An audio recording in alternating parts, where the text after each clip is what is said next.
say thank you for being here.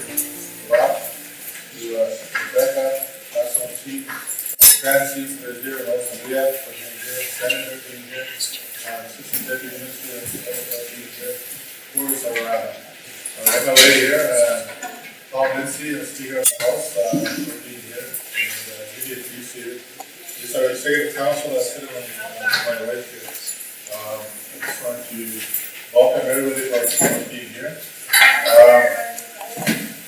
Just really unfortunate circumstance that we are in. We had a power outage in the community. We had, it's not a first time, but it's happened before. But we were able to restore power within about 24 hours last time. And we still try to evaluate people as a result of that.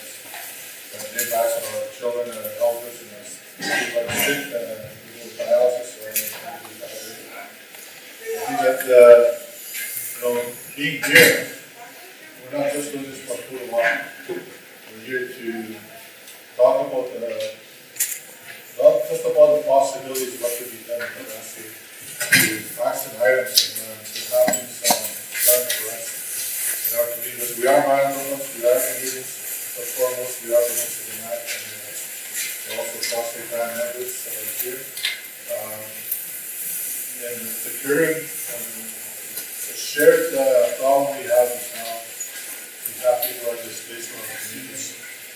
They're in one base, it's about 4,000 nonsense, White House. So about 4,000 have been registered with the Red. We roughly have about 2,000 plus members that are still cross-state in their homes, and they have wood stoves, and they have some people have generators who are sleeping in. And it's a good thing they did is they kept their houses warm enough to keep their lights from freezing. That's how they're still here. Unfortunately, once I didn't have the heaters and the generators, and those are the people I had to leave home. And unfortunately, after 5 days, usually we had minus 45 degree weather. And minus 45 degree weather, your skin will freeze in a few minutes.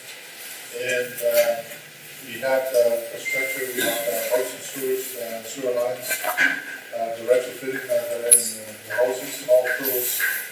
We did not have without energy, without electricity. And as a result, those people are still displaced out in Winnipeg and Thompson. So they want to go home. They want to go home.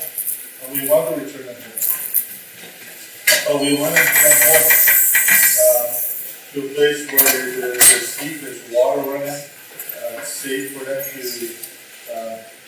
be able to clean their house, to be able to clean their constant plants and dishes, and to be able to eat and use the water for consumption.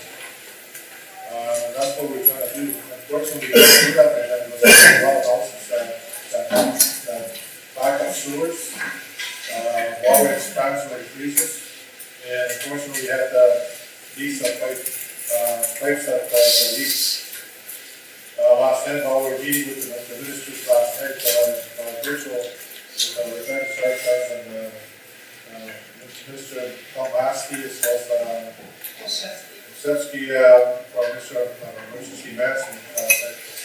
We got a call. This is our command center. That our 6 units have already busted water. And this is a few days after we got heat. There's some pipes and that bust right immediately. There's some that might bust the next day. And this is almost like a few days, 5 days after, where pipes are still busted. And mostly they don't bust anymore. They're compromised. And that's why we can't put people home right now. Yeah, one of the trailers we're going to see today, the floors literally cracked right across the floor. And we had this other technicians here. We had Tony Hicks that came and seen the plans that was done, the saw plan saw, and he gets to see for his office. We This is not something we're making up, guys. You know, this mission shouldn't have to happen. Our word doesn't matter. Our word is the truth. We are speaking the truth. And we should take our word when we say there's crisis here.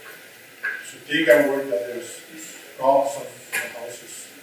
Our infrastructure is going down. You shouldn't take your eyes just to follow what is on the scene. And that's why you're here. You know, I've seen a video today of somebody that did a video brought me to tears. Still us. This house, this place was literally packed. Couldn't have a meeting there. There's no ice, there's no heat. We had a banquet place for people with some kind of heat. The old nursing station was just packed, 300 people. That thing had not hold 50 capacity. So you can see how they would have. That's why we started with 580 people. But unfortunately, this is about our 5th or 6th evacuation in the last 5 years. And 3 in 2025, fire, May, and then July, the smoke, because that's where we returned. So there's a partial evacuation there as well.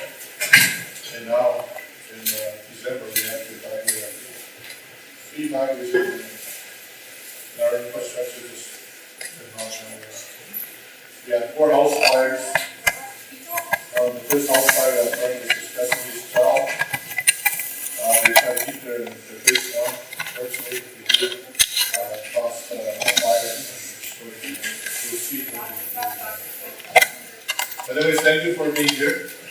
We do appreciate that. It's not that we don't want you here. So we can see how it happen. There's something else to talk about, and I'm gonna maybe we can have to have somebody to speak, and then we'll run it. Chief, Chihuahua Igitoa, and only Mibuchia, Chidi, However, Buggy Wire, Tedesman Nasim, Ananasi Tao, where Mosquito, Mosquito, Kama, even a best. Shibadashmin Nod, you can't dump these on the Mark Cross Lake, Shibadashmin Nod, Kibuju, and the Nimba. So I just want to greet you all with a warm and hearty handshake and say Happy New Year. I just got a lecture that it's not happy, but it's still the New Year, so I greet you with that warm handshake either way. I do acknowledge the material and the tobacco that was presented, so I just want to indicate that I'll pray with that. It really means a lot when you start with the traditional way of life. People in the community who follow tradition, people here who follow the Bible and the Christian way of life as well too. I know it's a very spiritual area and have a long history. Obviously, Chief Monias is somebody I talk all the time. But many years ago, when Garrison was the chief, he brought me to Dion Halbro to pray with him. Many years ago. It was long before I was even involved in this. I've been involved for decades. So all that just to acknowledge the community strength and resilience. We're here to help today and want to, I guess, see firsthand some of the needs and what some of the impacts have been for the community. I'm sure you want also some updates, so I can share a couple updates. In terms of the Manitoba Hydro side of things, I had a meeting with the CEO and the board chair of Hydro yesterday. The new chair of the board of Manitoba Hydro is actually Chigo. He's aspect Nations, Davey Wilson. So he was just named to that position right before Christmas, like maybe about 5-6 days before Christmas. So I think you'll have a very strong partner there at the head of the board to have a good working relationship. And I know that's some of what is represented by this desire to have a good partnership. So it would be very new. He obviously is just kind of getting up to speed still, but I'd share that as some of the improved partnership they have in the future when it comes to Hydro. Hydro gave me a bunch of updates in terms of what their activities have been, going back to the repair, but also, I guess, over the more recent period. So we'll dive into those things. But I'm sure there'll be a list of things today. So I indicated to the CEO that we'll be coming back with different items and bringing forward what the community identifies as needs. So we'll just kind of work through that process. The provincial side as well, I really appreciate MKO. Our emergency management people think the world of MKO's emergency response teams, and this as well too, because also the federal government departments. So, EMO's been working with them. The community put out a request for assistance from CAF, and so we just don't want to be standing in the way of that. So I think our Minister of Infrastructure sent a letter 2 nights ago, putting a request for assistance to the federal government to respond with CAF support.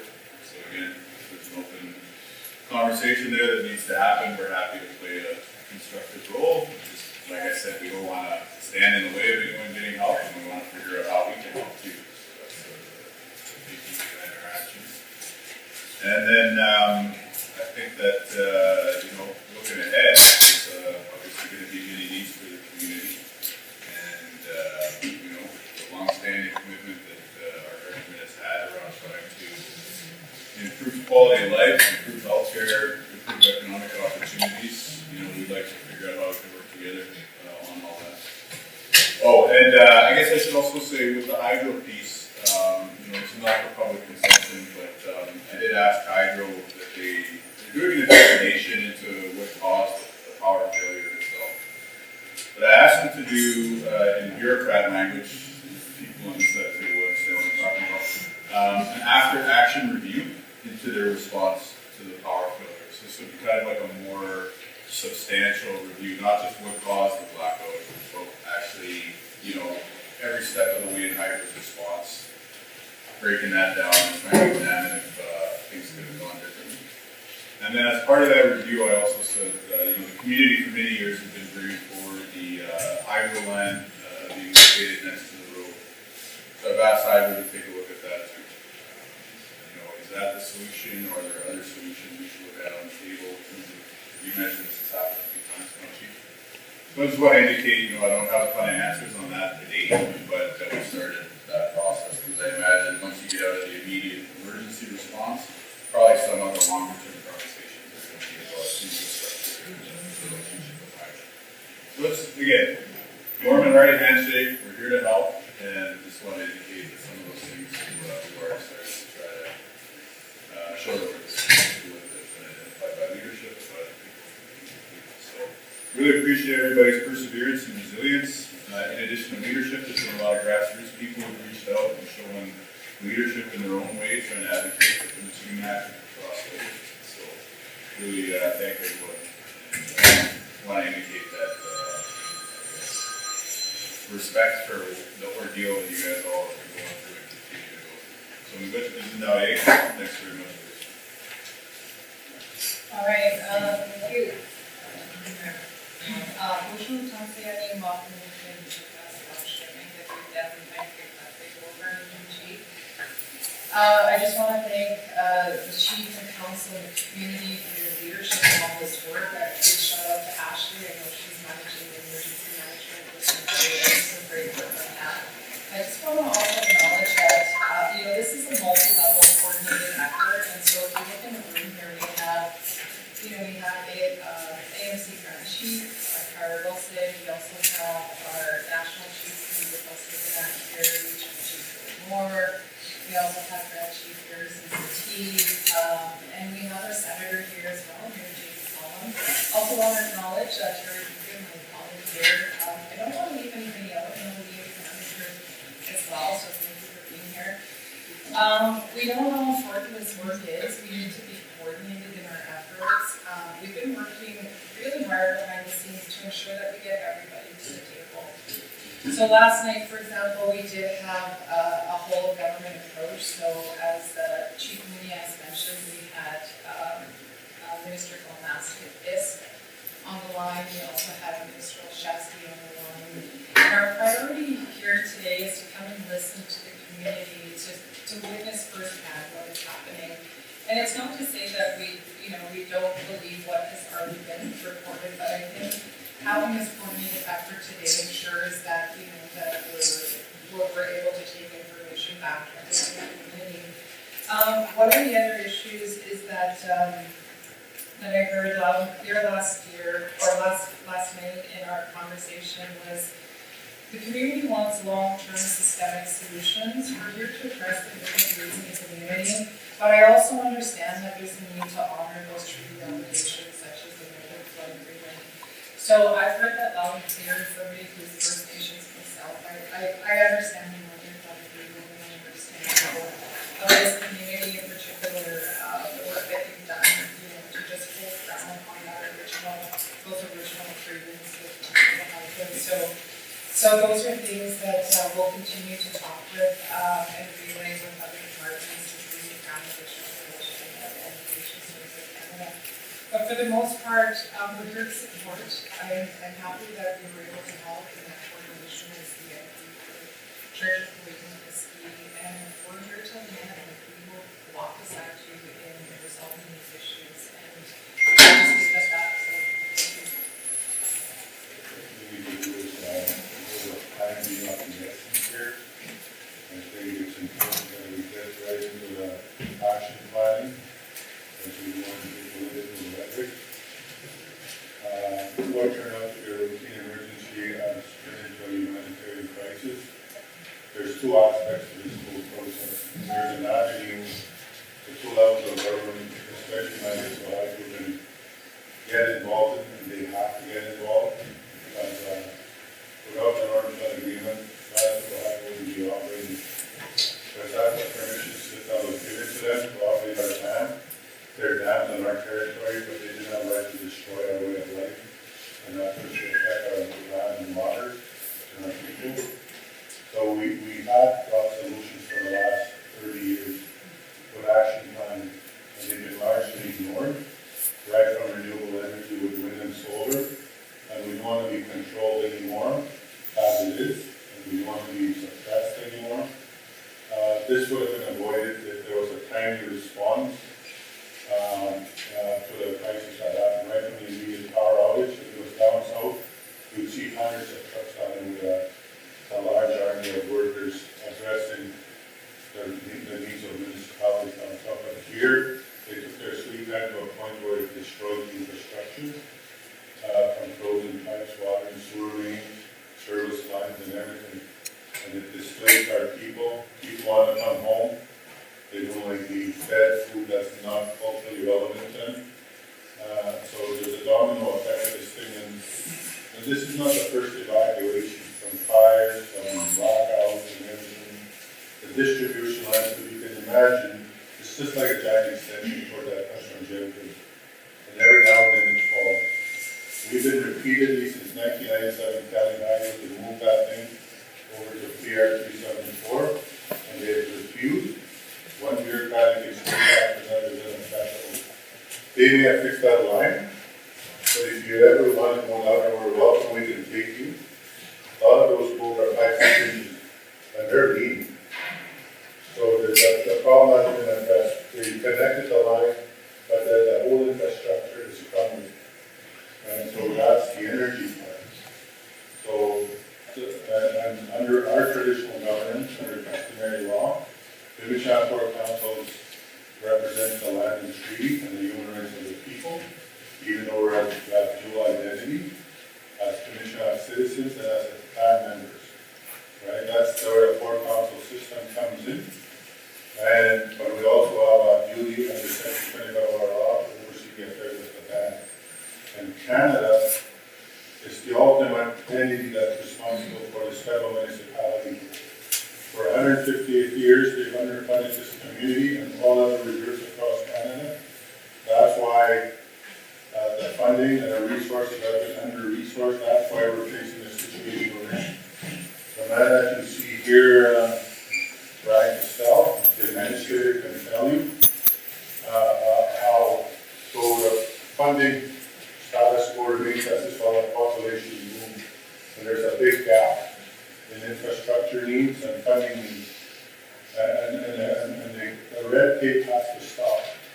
It doesn't matter which department in Canada takes their money from.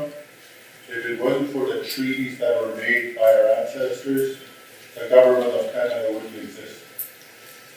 The Crown has a fiduciary duty as a trustee, and they oversee their little brother, which is the province, to do the right thing.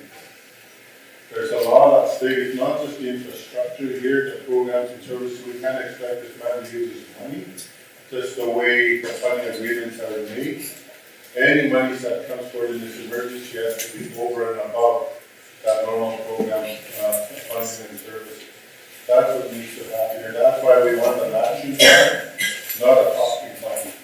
We need an action plan with specific value dates, and we need to assess the entirety professionally, so that it's done professionally, rationally, fact-based, and incremental. Because we don't want just a ton of money being piled in here and to look like a failure. Well, we gave the Indians a bunch of money, and to say, okay, well, we gave a bunch of money, we still haven't resolved the problem. We need an army of engineers here. The chief has requested the army here who can fix things overnight. Some of the sewer treatment plant is shot. It's going to need replacement. There's only a generator pumping water from that intake at the north end. And why is it? Hydro cannot blame drought, right? Because they've been at the epicenter of manufacturing risk, withholding water to appease energy users, right? The water is so low, you're looking at 8 to 10 feet of water there. So we've got to come up with a better solution with that infrastructure to make sure this doesn't repeat. I mean, our team, Alan and his team have been working just tirelessly trying to bring this to the radar. Now it's caught up to us. The Tepenac solutions have to stop. The Tepenac solutions have to stop. We need objective standard care for our people. They deserve the best because we're the biggest tax-paying people in this country, with the corporations using our land, water, and resources. Doctors, premier, with all due respectfully, I thank you for taking a flight to trade with us. As a pipe carrier as well, to work with the Creator and asking for guidance. Doctor is sitting here, nurses, social transfer payments. We need money because the money the province gets, it applies to all Manitoba. It's not just for provincial municipalities, it includes all the uninsured. We need that money here because we need more nurses, more doctors here, more specialists. 25% of our people are diabetic, with heart conditions. That's why they can't stay here, because of the cumulative impact that's been created by this outage. And the comments made by certain hydro workers on the field to ridicule our people is unacceptable. We will not give up the North-South Agreement at any cost. A deal is a deal. There's 25 articles and so many preambles in that North-South Agreement that have been on that file since 1997 with our elders. The plan has been set in motion and governments understand governmental planning. Article 16 calls for that. So, are we going to roll up our sleeves to do the right thing? Are we going to identify resources outside the norm because of the emergency that this whole situation has caused? I actually believe the Creator has brought people together here. Because the man upstairs, his ultimate law will prevail. Because he wants to look after his children. And we're all his children. We're not here to come and play politics and say all the nice things politically. This is a humanitarian aid. If Canada can funnel billions of dollars externally, and we've been forgotten. Yeah. We're the forgotten people. It's time to put teeth into reconciliation. Don't mind me raising my voice here, because it hurts. It hurts. The battery down, big people, babies, and elder rats with thin blankets. Red Cross has to do better. We never even got consulted by Canada when they went and contracted Red Cross to do all these things. They don't know our people. They don't know what we go through. To send a little heater that can only heat up a bedroom? Come on. To send us a 3,500 watt generator, we can only plug in one thing? Come on. You know better than that. You got a bunch of experts working in your organization. We have a action plan premier. That new chair better roll up his socks. When I speak the truth, your CEO called me a bully. I will not tolerate that. He's been a bully to our people for 49 years. He's been in a business of manufacturing risk. Our people have died without seeing the promises that were made to them. Minister Warren Allen affirmed that he was so disappointed to see what he saw and witnessed. It hasn't changed.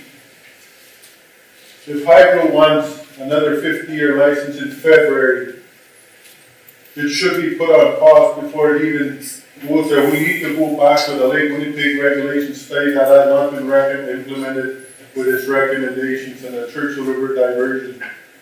The blue and green algae we're faced with here, that sewer that flowed down the Lake Winnipeg to here, we have that here. Hundreds of fish died here last summer. You can literally see the water that was bluish and greenish. 36 elements were found by the people in Split Lake when they did their independent testing, and 6 of them are fatal to humans and animals. When Waterton got their crisis going, in 2 years, they got fully remedied. Why are your double standards in this country, the most developed country in the world? Unacceptable. Armies can move mountains. They need to be here to help with the professional engineers and do the infrastructure right. I expect resources to be funneled through that imaging of that action plan. Everything is there our people wish for. You know, since 1998, 2003, they started delaying. It's unacceptable. For the lifetime of the project, the NFA said, as long as those turbines spin, the implementation continues not to happen. The culture of non-payment has to stop. It's not just about collecting hydro bills from an impoverished people. Maybe we would pay if they lived up to their promises. I just wanted to share that here because I want to get right into the guts of this whole situation. Not just here, all our people that live in the Macy settlement will go and they all felt the adverse effects. And it continues. And it's going to continue. The environmental devastation has caused this the climate change. It needs to be addressed. We cannot make laws in this country and not follow them. Fisheries Act, Migratory Birds Convention Act, the Endangered Species Act, they're being largely ignored. And they keep issuing licenses to continue destroying and disconnecting our spirit from our land. It has to change. It needs to change. Will there be a political will by the 2 levels of government and hydro? The story has to be told. The truth will set my people free. I don't come here to look for handouts. I come here to implement a plan that's going to work for my people. And I don't want this being created as being beggars. We didn't come here in bed. Without the treaty, nobody was here on Indian land. This is still Indian land. God gave us this place. This is our home. This is our superstore. This is our pharmacy. That's what elders used to tell us all the time. And you guys keep your away from it. Many people have enjoyed the benefit. When are we going to restore justice? Justice for my people. I wanted to share that here today. We'll bring up to take the dust off those action plans and bring them forward to make sure there's a concrete plan moving forward to implement what needs to get done here expeditiously. Not 2 years down the road. We need immediate action now and a multi-year plan that needs to happen. Thank you, Councilor. Okay, appreciate it. I'm gonna ask the Grand Chiefs, Councilor Mushnick.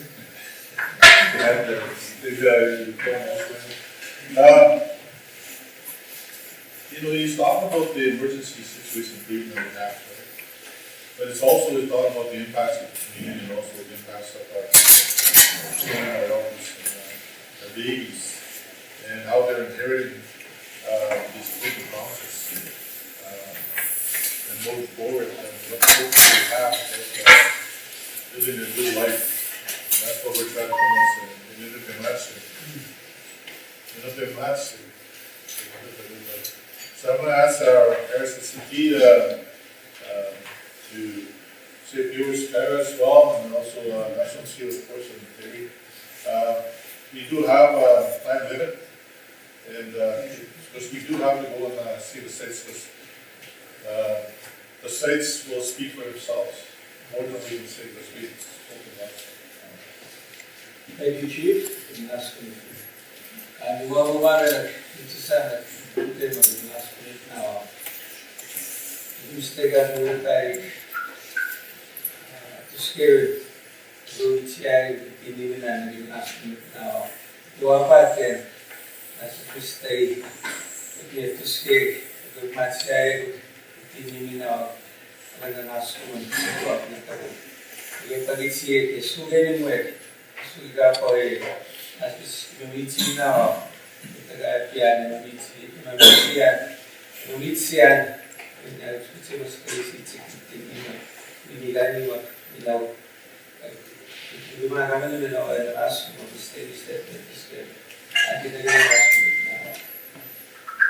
I'm very proud of my leadership here tonight. Okay?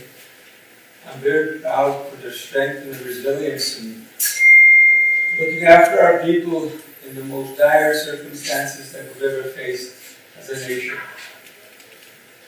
They have worked very hard tirelessly to ensure the safety of our people.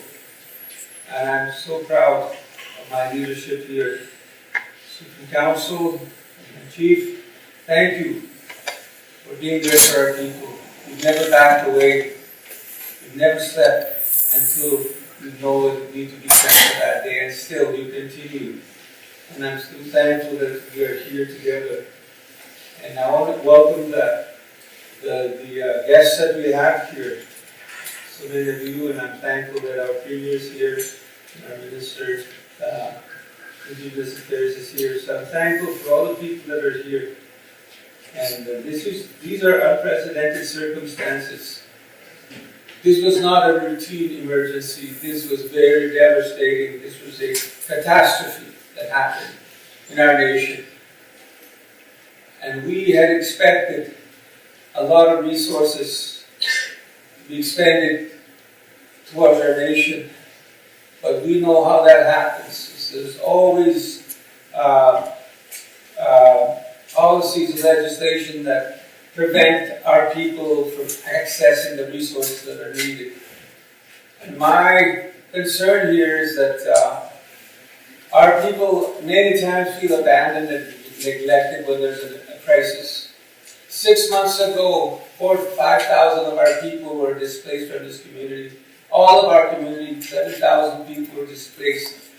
And the things that they had to endure as a people, nobody else would be able to endure what our people went through. In the cities, scattered, with really the proper supports needed.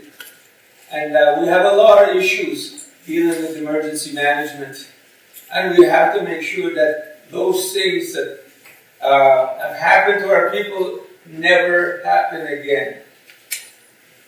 This issue has not been, is not new to our First Nation people here in Chicamac.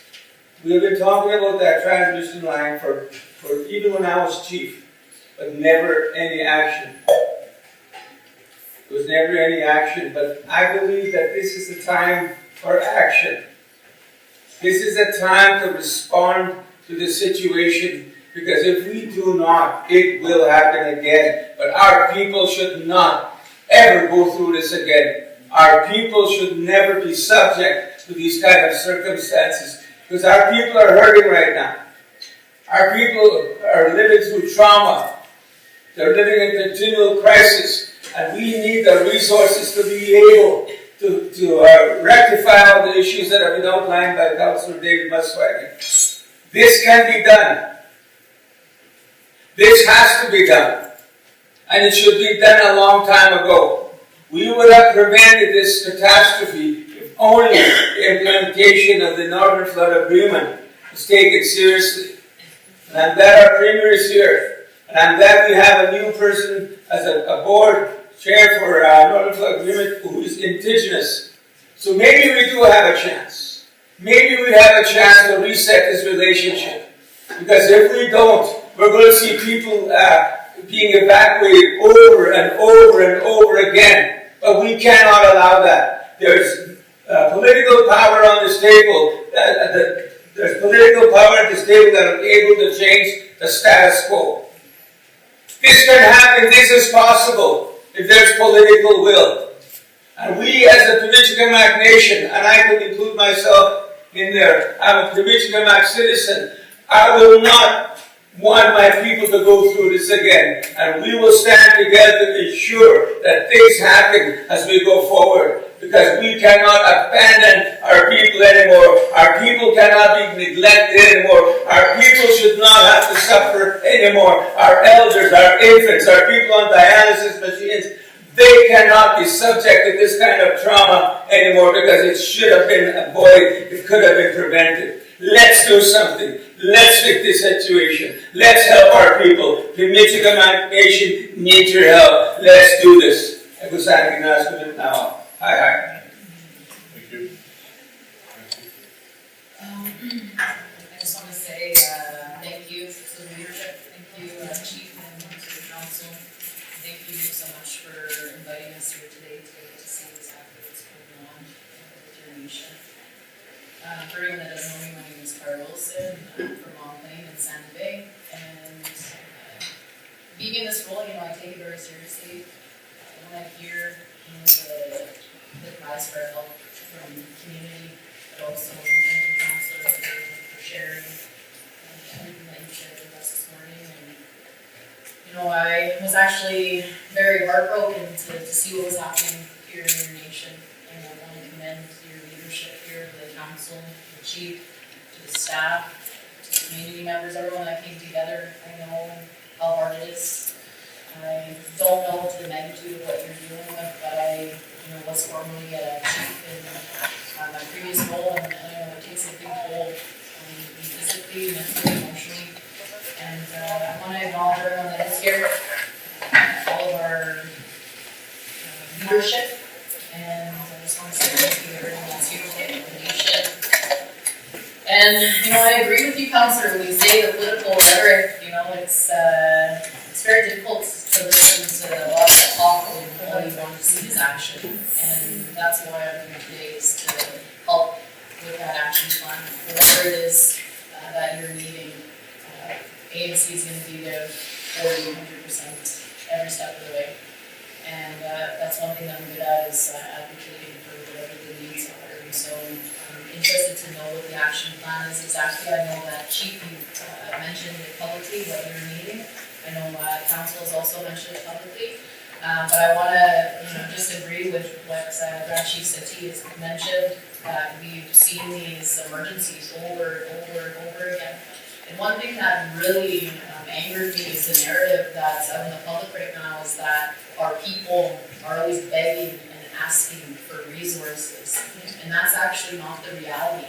We know that we can take care of ourselves. But the problem, what we see right now, is that the resources go to all levels of government except for our leadership of our nations. And so that needs to change. I know that ISK is going to be having a meeting this month, I believe, in regards to emergency management. So I will be bringing forward everything that you're sharing today, as well as the other nations and what they've been seeing over the summer with the fires. And I just want to say I'm so proud of each and every one of you, that you've been able to accomplish, despite being tired. And we're all here for you. Everyone that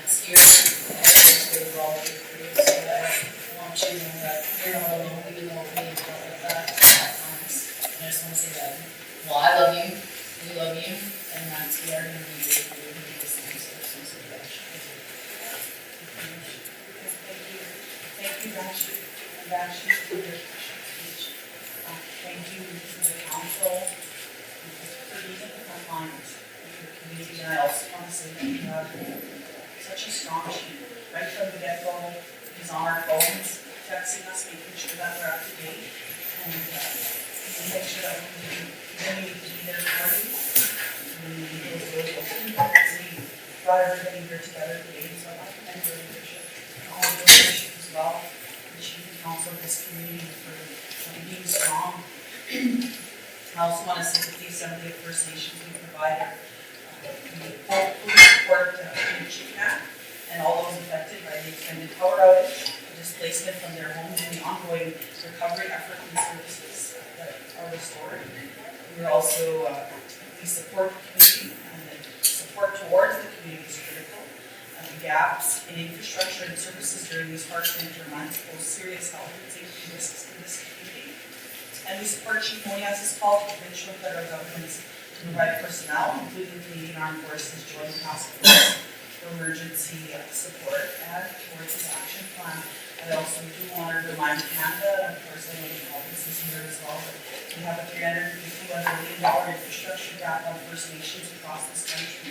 And when one line like this breaks down, and you see the destruction that it caused, and First Nations have been sounding the alarm for a very, very long time.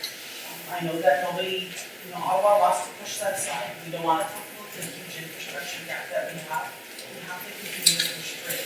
I also just closing off, I want to thank everybody for being here. And I do want to say that back in July, I met with for 2 years. And I know that my friend Anna said I had it out. I'm sorry not that you were there. But I'm glad that you were around that table, and I want to commend Bob for helping me as well. We've been calling since the 80s for our first ministers meeting. And for the first time since the 80s, we're going to get done this year. The caucuses kicked off, stood up for me around the table. I was kind of arguing with a couple of the premiers, and then he stood up and he said, well, I'm going to be your first ministers meeting. And everybody followed suit to all the other premiers across this country. And we have to talk about this because this is happening in many other communities who are so vulnerable. And, we need a more coordinated response. And I think one of those agenda items, Bob, I know that we're working towards the First Minister's meeting with the Prime Minister, all the premiers and First Nations, but some of these issues need to be at the forefront. We've got to close that.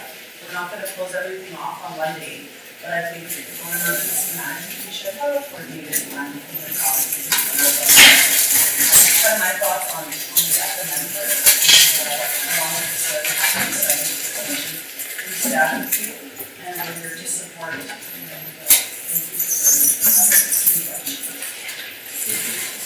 All right, Judy, you can say a few words? Yeah, just a few words. First of all, thank you, Chief Amos, for the very warm welcome today.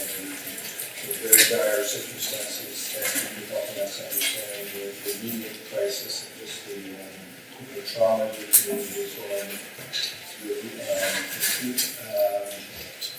And some of the longer term issues that are outstanding. Learning and listening today, but I can tell you I've heard some very powerful words around the table from all of the leaders that have been very, very impactful. So the message has been delivered. I know Mr. Chartrand is a very, very strong advocate for the community, for the North, and I will be supporting her for the advocacy on the cabinet table, and again, we take very, very seriously what we need to make for both immediate action and dealing with some of these longer term issues that are so important. Thank you very much.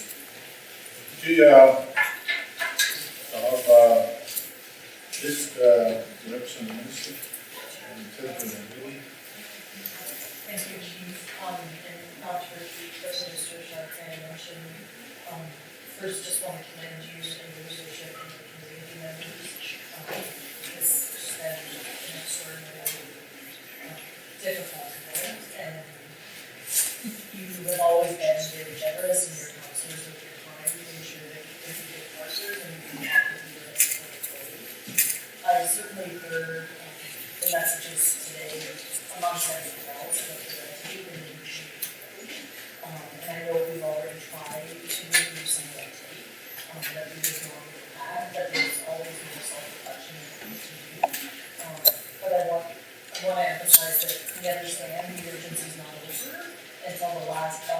child and parent and community planning as well. And we need to be partners with you step by step until that last member is home. And we need to walk with you in a way that builds that effect. So certainly, and listening today, as we did with the technical team yesterday, about how we can continue to be better partners, to be less bureaucratic, more responsive, and really following your lead for your plan and your community, so we can make a better relationship. So thank you again for taking the time. We know you're still in the middle of this emergency. The light again is not there yet, so we're bringing us here today, so we can work better and work collaboratively. All right, thank you very much. So we'll start looking, I want to say, what is it that we want, right? And everybody wants to know that. And, so we want emergency response immediately. We clear commitment to stabilize the water, the sewer, the power, and heat immediately. We want emergency funding, approvals on the spot, not delayed by bureaucracy. We want deployment of additional technical experts, equipment, supplies as needed, including the Canadian Armed Forces. We'd like support for rapid home assessments to identify frozen pipes, leaks, electrical damage, and structural risks. So we need carpenters, electricians, and plumbers. We need support for our evacuees and our families. Continued funding for evacuees until homes are confirmed safe and police service. We want flexibility and support for food, lodging, transportation, and basic needs. We need a clear plan and timeline for safe return to homes. We want infrastructure repair and recovery, a funding plan to repair and upgrade the water treatment plant, the sewage plant, and the lagoon, and the related systems to those plants. A funded plan to start the feasibility to reroute the hydro distribution line down the highway. Immediate approval for plumbers, electricians, and carpenters and materials. We want temporary solutions such as water tanks and generators where required. We don't want them remote once they're here. We want health and safety and well-being, public health support to address mold, contamination, and unsafe housing conditions in which we call that low algae. We want mental health and trauma supports for our families affected by displacement and stress, and recognition that housing and infrastructure failures are health issues. This was all preventable. It was preventable. If we had that distribution line on the highway, it would have been a matter of hours we would put that line up.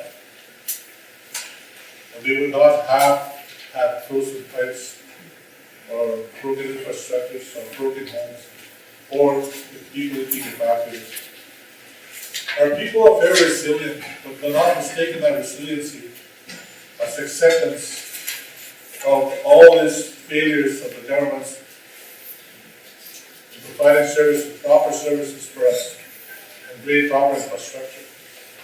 Yes, our water plant was on life support. Yes, our sewage plant was life support. But the power outage and the cold, the prolonged cold, we had minus 45 degrees Celsius, even in blood those life supports, and killed our water plants and killed our sewage plants. And we're trying to repair them, and our people are feeling it. I want to show a video, a short video, if you can. You do that. And after that, I'll ask you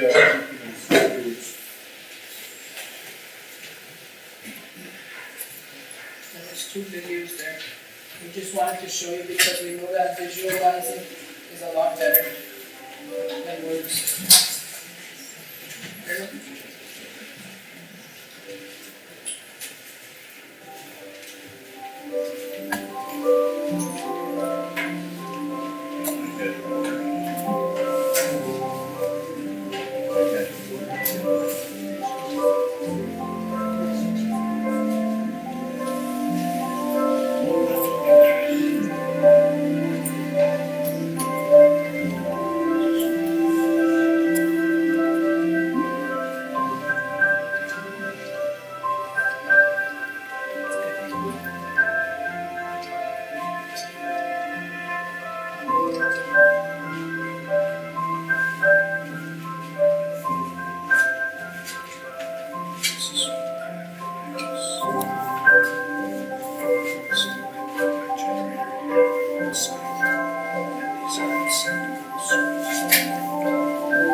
Just a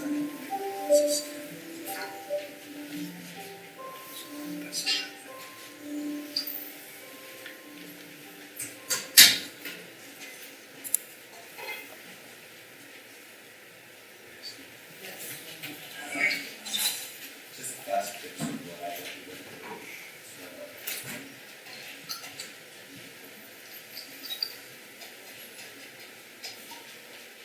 I'm dragging me down, gonna stand my ground. Won't back down.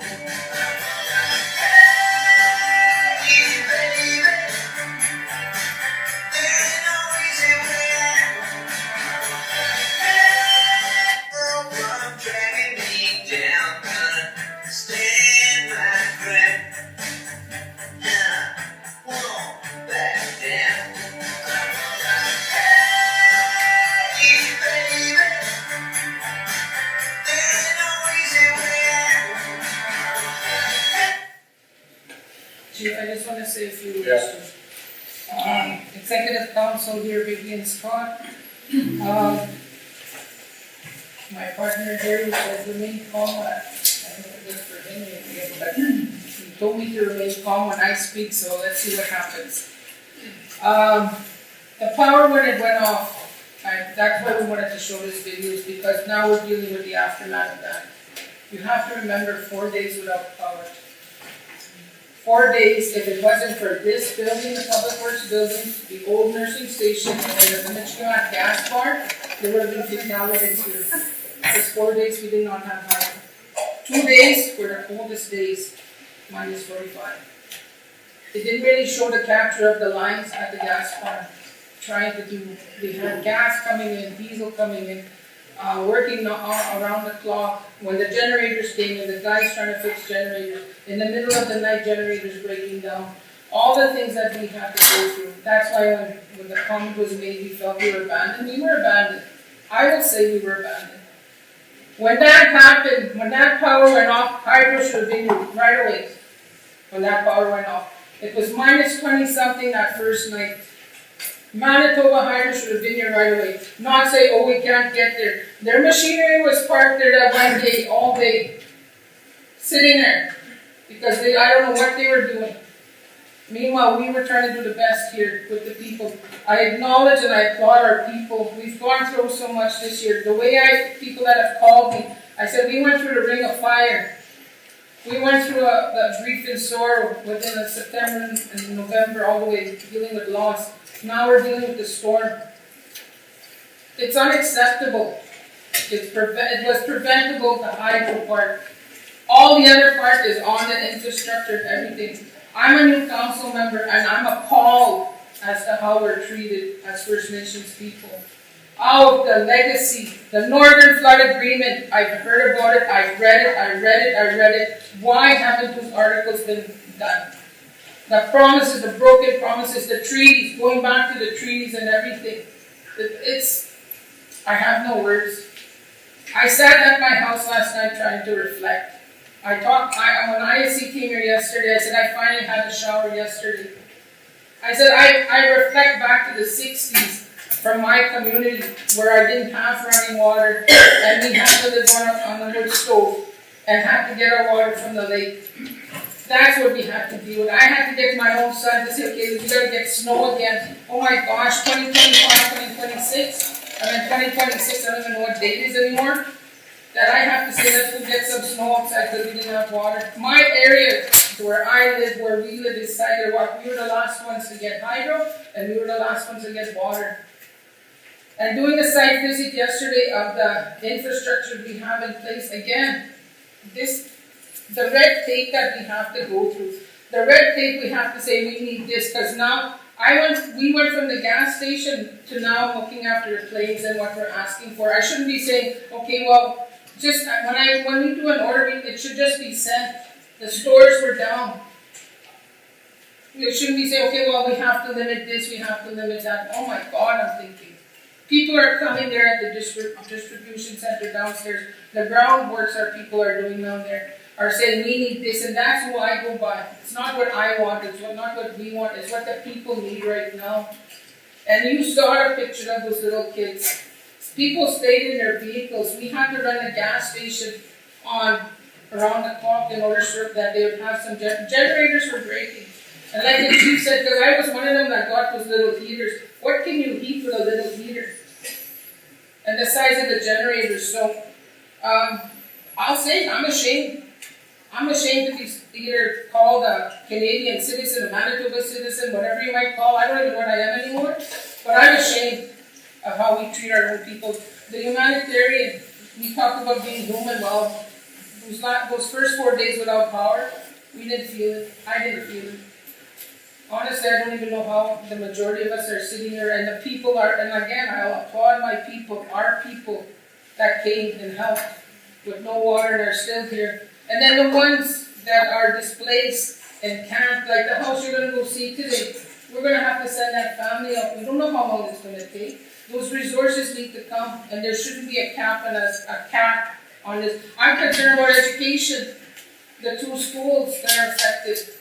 Our education, here we go again, we were displaced with the fire, now again we're going to be displaced with education.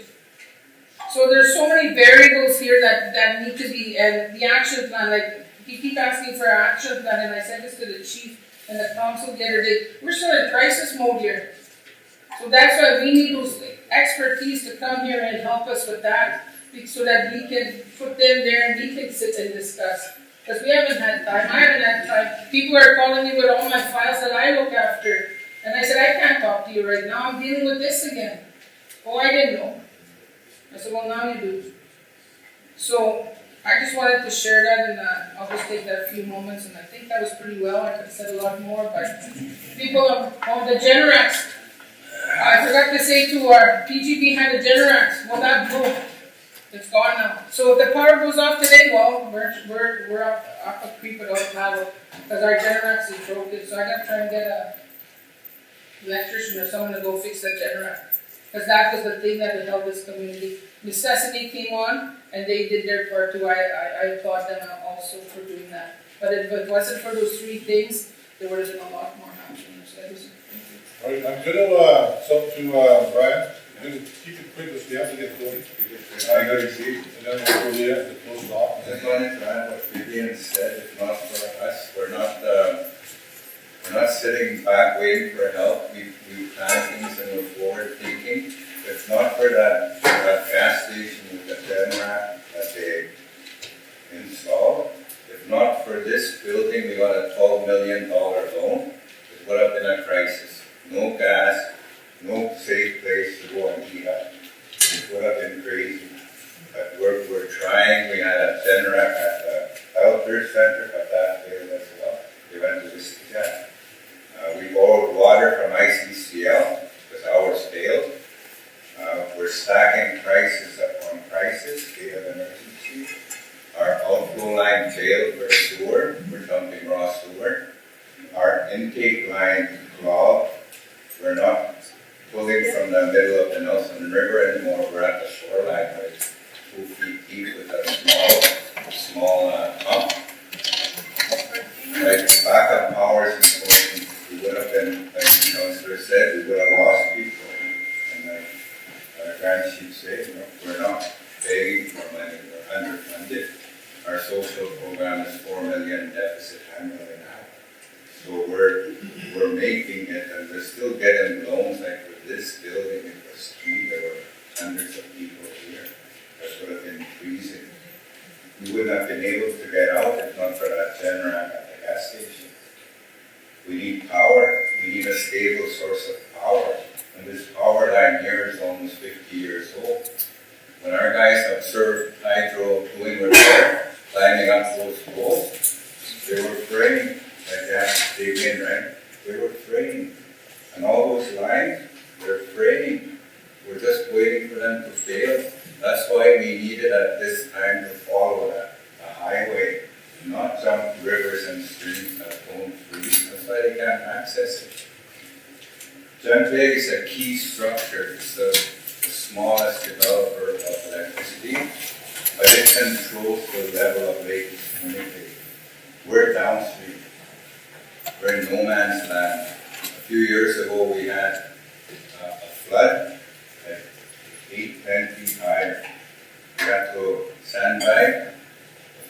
summer, our intake line and outflow line were exposed.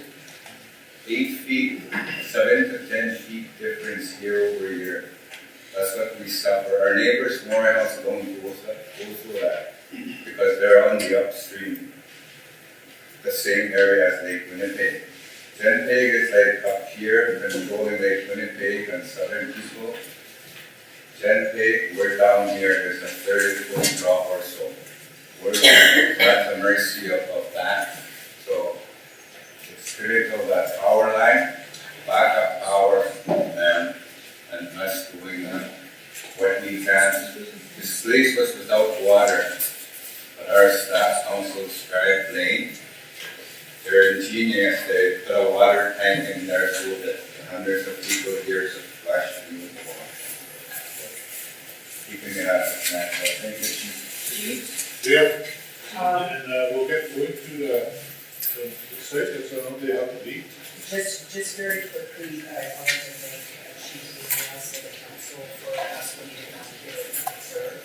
And I want to be really straight here. I'm not here in opposition. Human rights and human rights is one part of it. But a lot of the folks that get impacted here come from the community.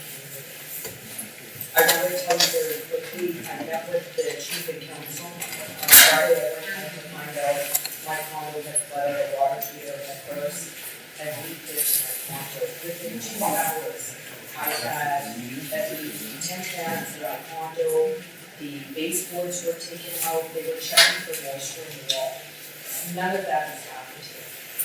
None of that. It's too late. It's 11 days ago. This is a crisis. It is literally.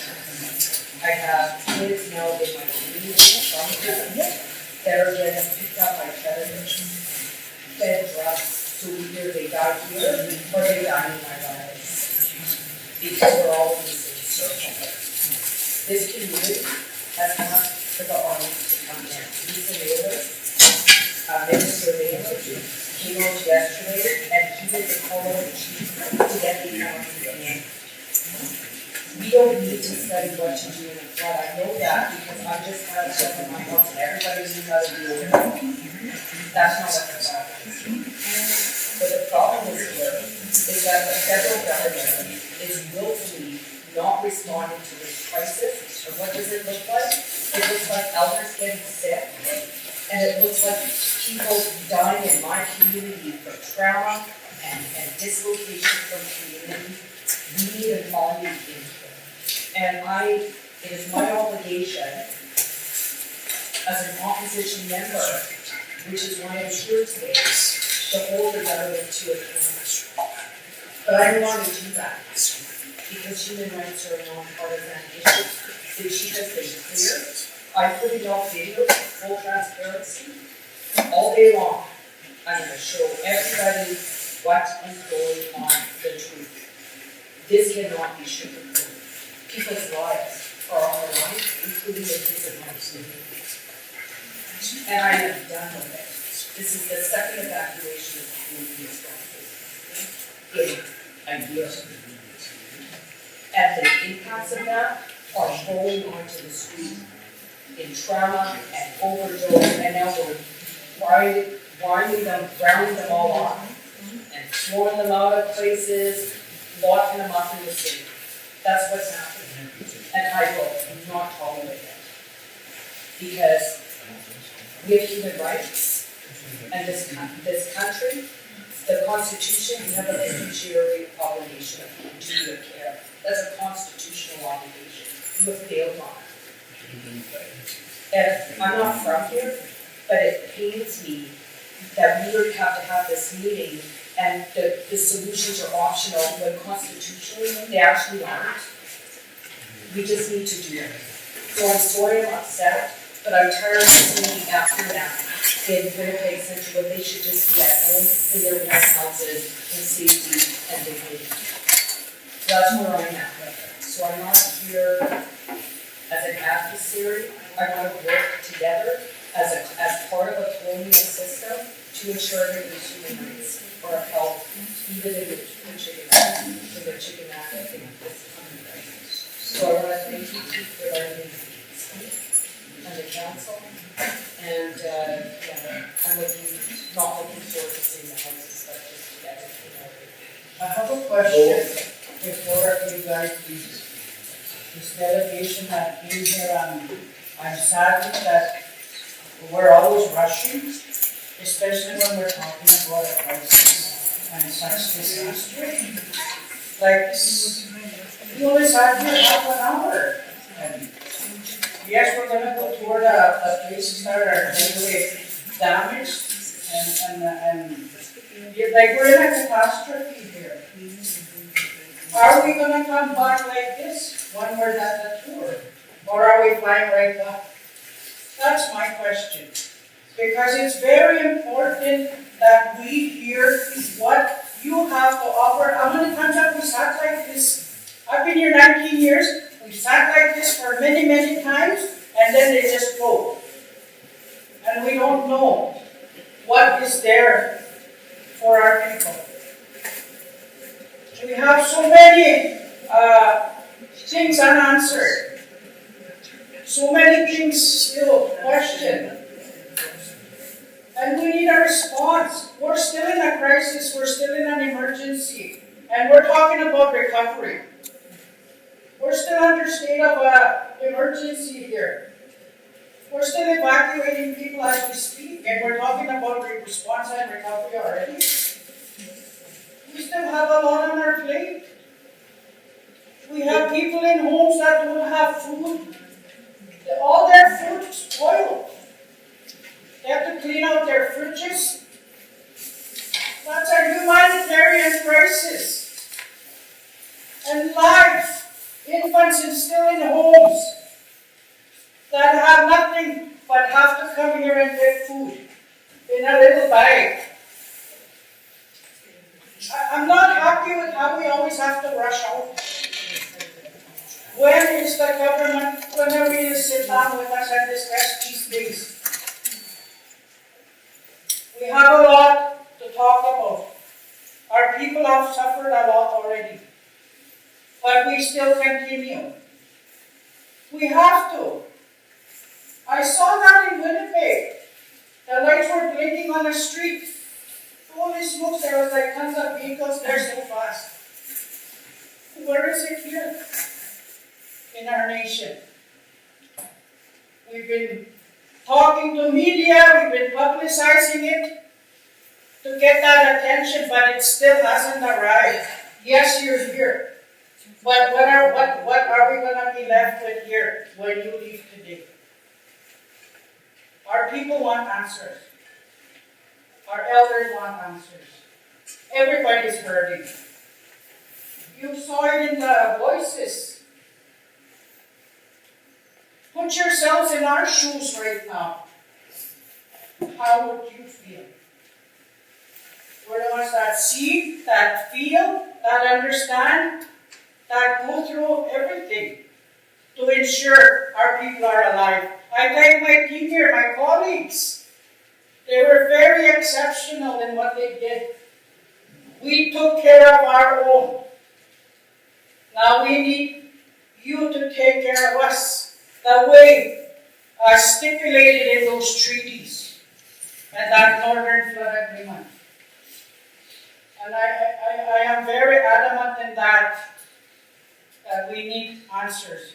And I hope we can come back when we're done this tour. That's my understanding.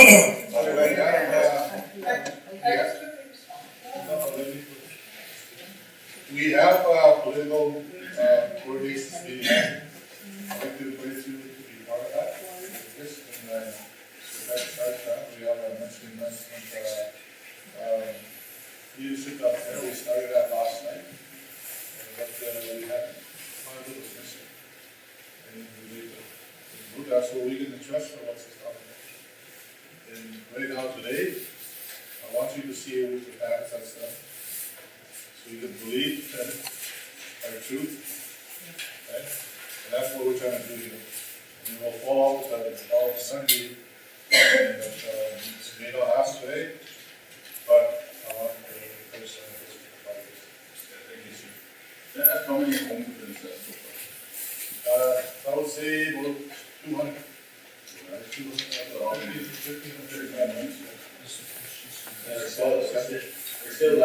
still talking about the reviews last night, the new ones. It's just the beginning, and it's still, we have frozen tanks, we have people that sort of backing up on their sinks, their toilets, their tubs, everything, we're just showing you one house that people, that house should be back. And then of those 200 that you assessed, how many are like, people with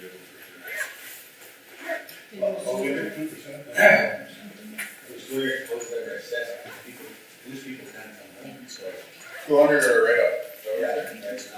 That's just right now. Yeah. So there must be a bigger number of homes that have been assessed already. No, not just right now. We have not. So you've written off every single home that you've assessed? What we're saying is that right now we have 200 homes have been identified that has leaks. Once you turn our water on, you'll see where the leaks are, right? Those are the ones we don't have the capacity to identify and assess the homes that we have right now.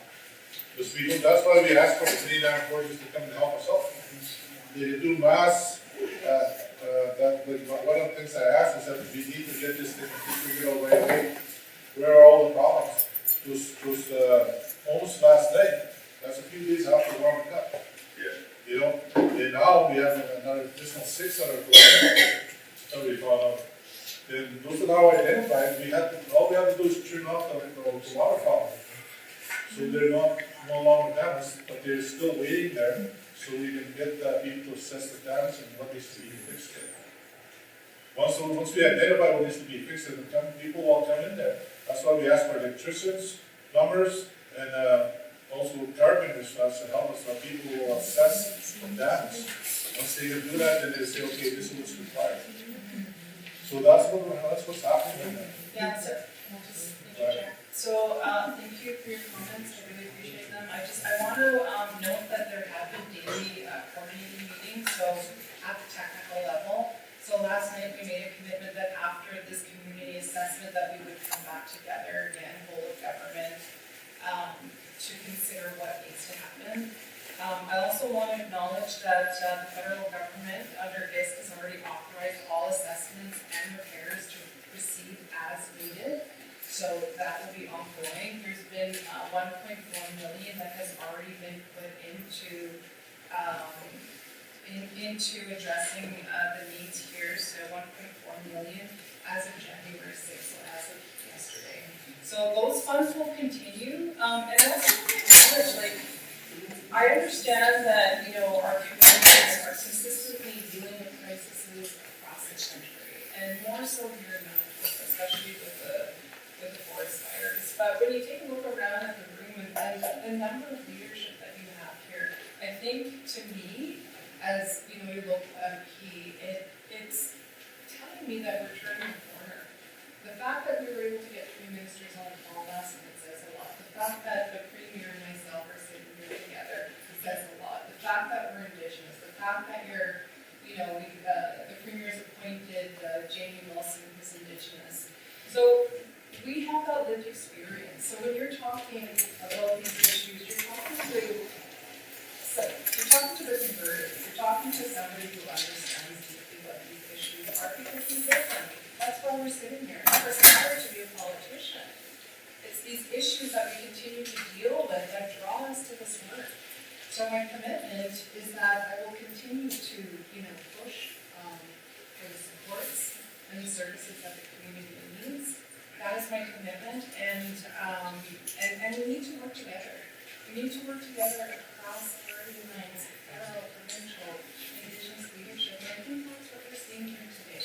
So this, to me, is just the beginning, and we need to continue. Yeah, I think that's what you said, we keep using.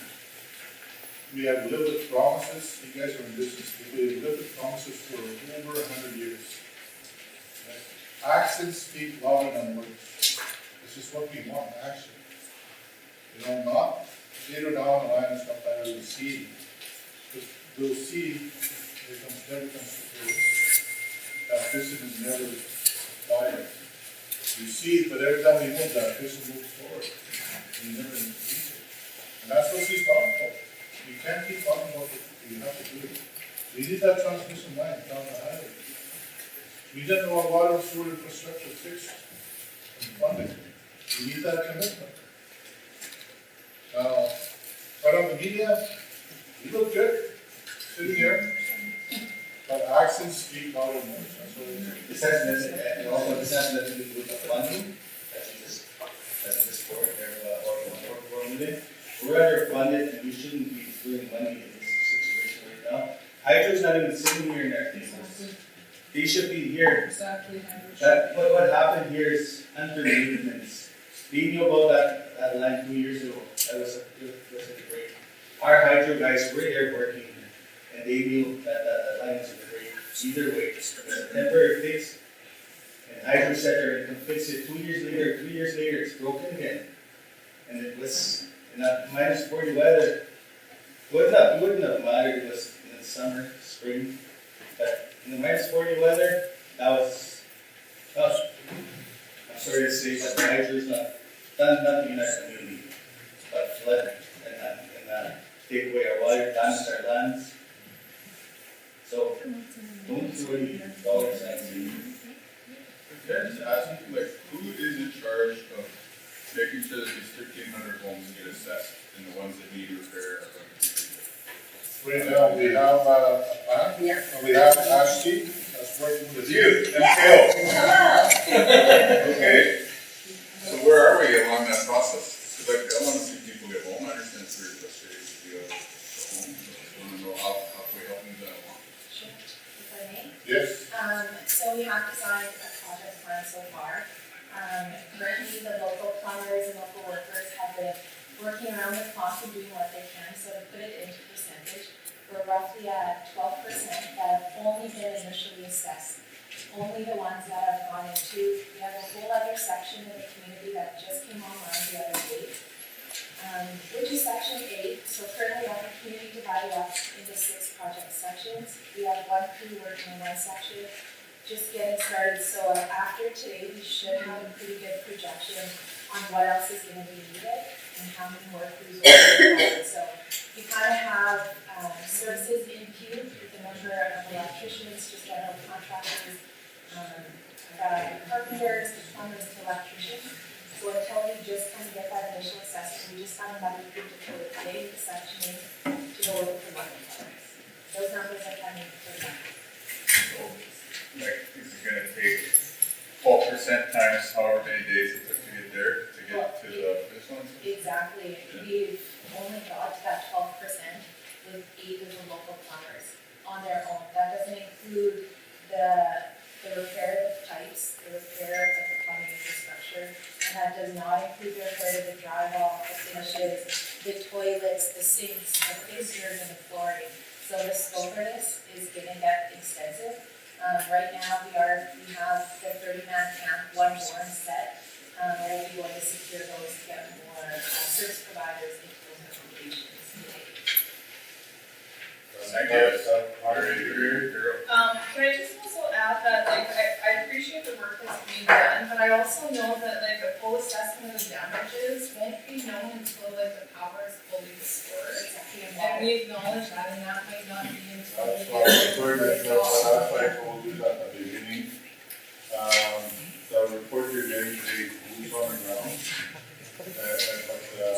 Our objective is objective standards, meaning we have to bring in licensed engineers that will do a proper assessment, then we'll develop a proper plan. So these people on the ground are trying to fix things right now, to put band-aids on the problems.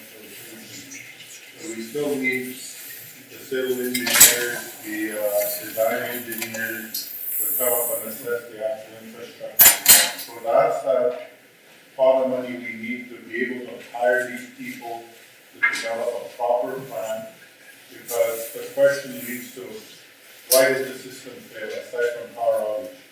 So we need to go in depth to the whole infrastructure, right? And we need to come up with a reasonable plan that government can wrap and work. And that's how we need an army of engineers here, because when we talk, people will diplomatically listen, unless licensed engineers come in and actually assess, not only the treatment plants, but a lot of stuff happening in practice, right? And the houses as well. What is the MHC gonna do with the damaged houses, for example? Right, so there's so many departments involved in the whole drawing of that. So there's two types of responsibility, boots on the ground and the engineering side. So we also do not make and I just want to reassure you that this funding isn't the obstacle here, and we are more than prepared to fund multiple lines of activity. So the normal project management, you do an assessment, and then you put in the plan, like it's approved, and stuff, but that's not good enough. We don't want good enough for property, we want the best for property. So we understand that we need to move from current lines of activity, and then we need to just find things. So we assess repair, not assess another. So let's talk on the tour, I know the chief executive said something about those before.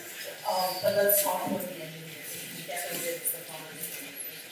More than happy to do things with current review and fund with current, so that we can have a faster return. Just again, you know, we have a list of these people. These ladies, the entrance sound ladies. These are the ladies that are picking up the red and everything, right? Trauma. Right? The psychological problems that we have that people live down. When these two things were flagrant, people were panicking. Is this guy our incident commander even? When lights went out here, first thing they ran out, everybody was trying to see there's some lights everywhere. That's how scary it was that this was going to happen again. So there's psychological issues here, and there's also mental issues. Not just the physical damage, not just the physical freeze and all that happened to our people, all this. We have to remember that our spirit is not broken.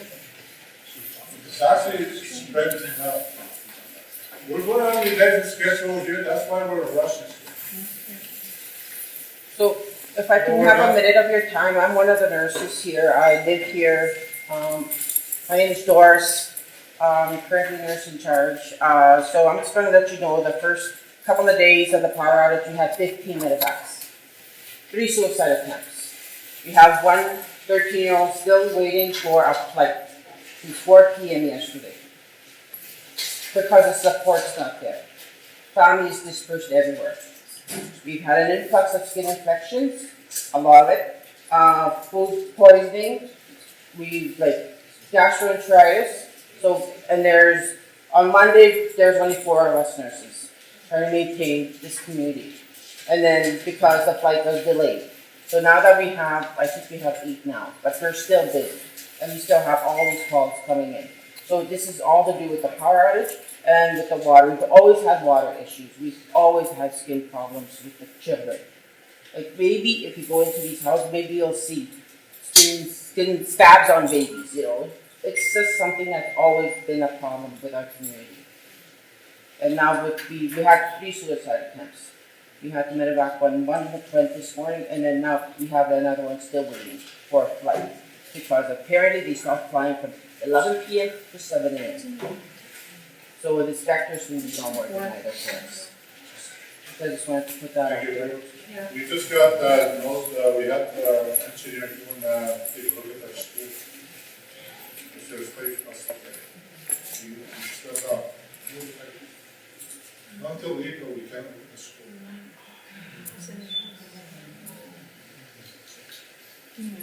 So what are you gonna do? Mr. Premier, I'm gonna ask you, Mr. Premier, I'm gonna stand up and ask you. I'm gonna ask you to send the army here to handle our nation. There's a battalion there that are experts in engineering. Get them here. I don't see the downside to it, honestly. I know it's maybe you guys on the spot. I don't see the downside.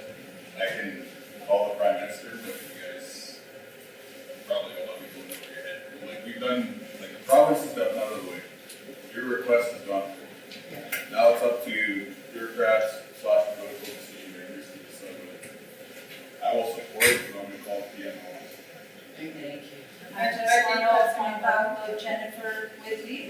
IFC, you need to stop pulling nurses from CrossLake.